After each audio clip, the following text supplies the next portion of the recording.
ফাঁকা থাকলেও জ্বালা আর ভর্তি থাকলেও জ্বালা, সঠিক সিদ্ধান্ত আর নিবের পাং না। তো কেমন আছেন সবাই? আশা করুন ভালো আছেন। মুই শর্মিষ্ঠা আবারও হাজির হচ্ছে নতুন দিনের নতুন একখান গল্প শুনে, গল্পখান শুনতে থাকো। তো কী হয়েছে কন্ত, এই যে সবজির ঝুড়ি ফাঁকা থাকলেও জ্বালা আর ভর্তি থাকলেও জ্বালা, ঠিক কোনটা সবজি রান্দি বুঝি উঠির পাং না। তো যে সবজিগুলো আগত নষ্ট হওয়ার সম্ভাবনা আছে সেই সবজিগুলি কিন্তু আগত খাওয়া হবে। তো ওই যে কসুরলতি বেছে নিছং আর কয়েকটা কালকে ঢেঁকি শাকের কোড়া থুইছং, সেই ঢেঁকি শাক আর কসুরলতি আর পটল টটল সব কিছু মিলেমিশে হবে শুটকি দিয়ে চচ্চড়ি। আর কাটি ধরছং পুঁই শাক, যে পুঁই শাক মাছ দিয়ে ঝোল করেন, কিন্তু মাও কই ওগুলো থো বেগুন কাটে, বেগুন পচি যাবে, যেহেতু এলা বৃষ্টির দিনের সবজি তাড়াতাড়ি পচে যায়। তো সবজি টুজি কাটিয়ে রান্নাঘর হাজির, আর রান্নাঘর আসে কিন্তু আঁকা ধরালুম। আর কি কি রান্না হবে সেটাও দেখা দাম। এই যে মাছ দিয়ে বেগুন দিয়ে ঝোল হবে, আর হবে একটা চচ্চড়ি, আর কুমড়োর হবে বড়া। তো ওই পাশে মাছ ভাজাটা চড়ে দিলাম, আর মাছ ভাজতে ভাজতে দেখো কি দেখালাম। আসলে কদিন থেকে বৃষ্টিতে একের শিলগুলো এমন অত্যাচার হচ্ছে, আগলেই বাসলে খালি ঘুরি বেড়ে যাচ্ছে, কারণ থাকার জায়গার অভাব হয়ে গেছে। তো গল্প করতে করতে মাছ ভাজাগুলো হয়ে গেল। সেই তেলেতে দিয়ে দিলাম কালো জিরে, পেঁয়াজ দিয়ে সুন্দর করে লাল করে ভাজা করে নিয়ে আগত কাটি রাখা আলুটা দিয়ে দেন। আলু দিয়ে আলু সামান্য নুন দিয়ে ভাজা করে নিম এখানে।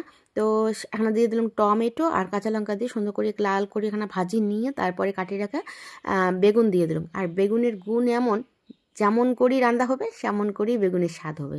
এবার সুন্দর করে এখানে লাল লাল করে ভাজি নিয়ে হলুদ দিলাম, হলুদ দিয়ে আরো সুন্দর করে লাল করে ভাজা করে নিলাম। যেহেতু কোনো মশলাপাতি দিবেন না, এমনিই ঝোল করিম, তার জন্য এখানে ভালো করে ভাজা করে নেওয়া দরকার। তো ভাজা করে নেওয়া হলে দিয়ে দিলাম জল, জল দিয়ে দিলাম টকবক করে ফুটে উঠলে দিয়ে দিলাম মাছ ছাড়িয়ে, মাছগুলো সাঁতার কাটুক।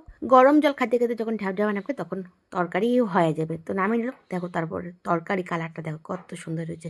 তো সেই কড়াইতে দিয়ে দিলাম জিরে ফোড়ন, জিরে ফোড়ন দিয়ে দিলাম পেঁয়াজ, থেতো করা রসুন, আর দিয়ে একদম পরিষ্কার করে ধুয়ে টুয়ে নেওয়া কি মাছ দিয়ে সুন্দর ভাজা গন্ধ উঠলে দিয়ে দিলাম সবজিটা। এবার নুন দিয়ে এখানে ঘাটা নাটা করি, কিন্তু ঢাকা চাপা দিয়ে আমি রান্নাটা করি। তো ঢাকি দেওয়ার পর কি কি মশলা দেওয়া হবে সেটা এখানে বাটি নাং। তো নিলুম 2 কোয়া রসুন, মরুচ আর সর্ষে একদম মিশমিশ করে বাটি নিলাম। আর কিন্তু শিলবাটা ধুয়েও জল নিলাম, কারণ শিলবাটা ধোয়ার জল না হলে পারে না, সেই জলটা কিন্তু জল দিয়ে ধুয়ে দিলাম। এবার সে ঢাকনা তুলে দিলাম, কতটা কি জল শুকিয়ে গেছে। এবার খানিক দিয়ে দিলাম হলুদ, হলুদ দিয়ে আরো সুন্দর করে ভাজা করে নিয়ে দিয়ে দিলাম বাটি রাখা এই যে মশলাটা। তো উপর থেকে সেঁকে ছেঁকে দিবে চং, নিচের অংশটা কিন্তু লাগিয়েছে এটুকু না, মানে সর্ষেটা। এবার এখানে জলটা শুকিয়ে গেলে নাড়াচাড়া করে নামিয়ে নিলাম। দেখো কত সুন্দর হয়েছে। এবার খাওয়াইয়ে গাওটা ধুয়ে আসলে খাবার বসে যে ব্যাটা তৈরি করে নিছং আর কুমড়োর গুলে কাটিয়ে নিছং। তো এবার সুন্দর করে একে একে একে একে গরম তেল দেওয়া হবে, দিয়ে সুন্দর করে এপিট উপিট ভাজি নিলে কিন্তু একদম পরিবেশনের জন্য রেডি। আর গরম গরম পড়বে একদম যায়া ভাতের থালা। আর গরম গরম বড়া ছাড়া কিন্তু খাইতে ভালো লাগে না। তো এবার থালা সাজা পড়বো, গরম গরম ভাত সাথে সে বেগুন আলু মাছ দিয়ে হালকা পাতলা ঝোল।